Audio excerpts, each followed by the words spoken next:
tenemos este resultado que nos dice lo siguiente. Si tienen un grupo, sean G con una operación y con 1, un grupo, y vamos a tomar H un subgrupo de G, entonces lo siguiente se satisface.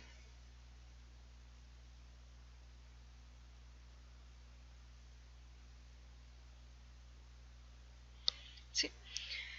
Lo primero es que para cualquier elemento en su grupo sucede que GH es igual a H, es decir, la clase lateral izquierda del elemento coincide con H. Esto pasa si y solo si tenemos que el elemento está en H, y esto pasa si y solo si la clase lateral derecha también es H. Sí, habíamos visto de manera general que pues las clases izquierdas como derechas de un elemento pues no tienen por qué coincidir, pero en el caso de que la clase coincida con H, todo esto que aparece aquí es equivalente. Bueno, para cualesquiera dos elementos A, B y G, sucede que la clase lateral izquierda de A es igual a la clase lateral izquierda de B. Esto pasa si y solo si B inverso A está en H. Y por último, pues tenemos un resultado muy similar, pero para clases laterales derechas. La clase lateral derecha de A coincide con la clase lateral derecha de B si y solo si se cumple que A, B inversa está en H. ¿Ok? Entonces, vamos a ver por qué todo esto es cierto. Por ejemplo, vamos a empezar con 1. ¿Sí? Entonces, ¿qué vamos a hacer? Vamos a ver que si G está en G y es tal que su clase coincide con H, pues vamos a ver justo que G tiene que estar en H, ¿no? Entonces sea un elemento en G tal que la clase lateral izquierda de ese elemento coincide con H.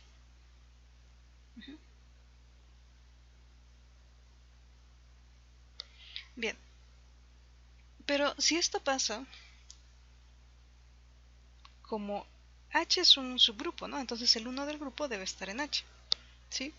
Entonces G por 1, este es un elemento que está en esta clase, ¿no? ¿Sí? Tiene justo la forma. Recordemos que las clases laterales izquierdas, pues ¿cómo estaban dadas? Pues eran elementos de esta forma, GH tal que H está en H. Entonces, en este caso particular, cuando tomamos H minúscula igual a 1, pues tendríamos que este elemento G por 1 está en GH. Pero G por 1, por otra parte, ¿quién es? Pues es G por el neutro, esto nos da G. Y por hipótesis estamos diciendo que GH es igual a H. Sí, esto lo sabemos por hipótesis.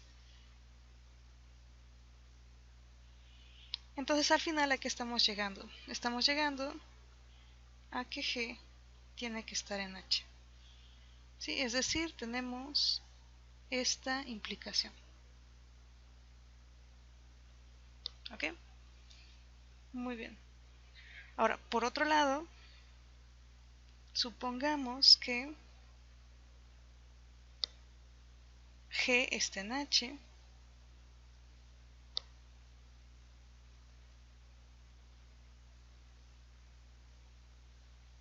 Vamos a hacerlo aquí. Sí, supongamos que G lo tomamos y es un elemento en H. Entonces tenemos que ver que su clase lateral izquierda pues coincide con H, ¿no? Es claro que la clase lateral izquierda, que son de estos elementos, este conjunto con estos elementos, esta clase queda contenida en H, y esto es porque H es un subgrupo y G es un elemento en H. Entonces cuando toman elementos de esta forma están operando dos elementos en H. Como H es subgrupo, la operación se cierra, entonces este elemento G por H vuelve a caer en H. Entonces tenemos esta contención. La clase lateral izquierda está contenida en H. Muy bien, entonces veamos lo contrario, que H queda contenida en la clase lateral izquierda de G. ¿Okay? Bien, ¿cómo hacemos esto? Pues primero tendríamos que tomar un elemento, digamos H en H, y ver que es un elemento en la clase lateral, ¿no? Para ver que es un elemento en la clase lateral, pues tenemos que dar como que la forma de los elementos de la clase lateral, ¿no?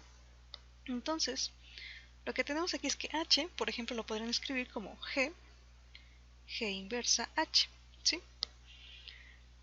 Y bueno, este elemento que está aquí está en H. ¿Por qué? Porque G estaba en H. ¿Sí? Entonces, si G estaba en H, el inverso también está en H porque H es un subgrupo. Y H de por sí estaba en H, entonces estamos operando dos elementos en H, G inversa y H. Como H es subgrupo, la operación se cierra, entonces G inversa por H está en H. Y bueno, este último elemento pues es un elemento de esta clase, ¿no? Tiene justo la forma G por un elemento en H. Y pues de aquí concluimos, ¿no? Por lo tanto, es cierto que H está contenida en la clase lateral izquierda de G. Y como ya habíamos probado la otra contención, o ya argumentado por qué se daba la otra contención, concluimos que H tiene que ser igual a la clase lateral izquierda de H. Entonces llegamos a que si G está en H, entonces la clase lateral izquierda de G coincide con H. Es decir, tenemos esta contención, esta implicación. ¿Okay? Y bueno, de manera análoga se hace la otra doble implicación, ¿sí? Muy bien. Ahora veamos el inciso 2. El inciso 2 nos dice dos clases laterales izquierdas coinciden si y solo si B inversa por A está en H, ¿no? Así como lo estamos tomando. Ok, entonces para el inciso 2 vamos a observar lo siguiente. Notemos que B inversa B por H, este conjunto, cuando ustedes hacen esta operación, es igual a este conjunto, ¿sí? Que es igual a 1 por H y esto es H, ¿sí? Por el inciso anterior. 1 está en H, entonces su clase debe coincidir con H. ¿Sí? Entonces, usando el inciso anterior,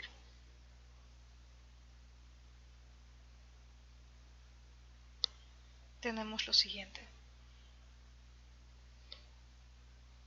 A por H es igual a B por H. O sea, las clases izquierdas de estos dos elementos son la misma. Si y solo si B inversa A, H es igual a H. ¿Sí?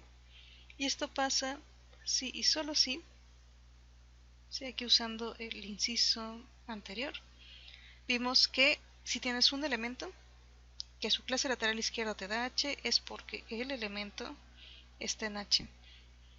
Entonces esto es equivalente a que P inversa A esté en H. ¿Ok? Y bueno, para el inciso 3 es el resultado análogo, pero tomando ahora clases laterales derechas. Vamos a considerar G con su operación y con 1, un grupo, y vamos a tomar H un subgrupo de G. Entonces, lo siguiente se cumple.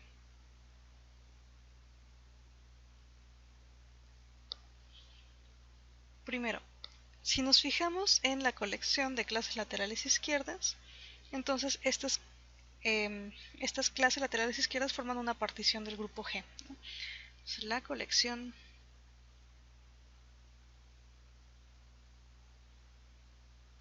de clases izquierdas respecto a H, y aquí también respectivamente clases laterales derechas,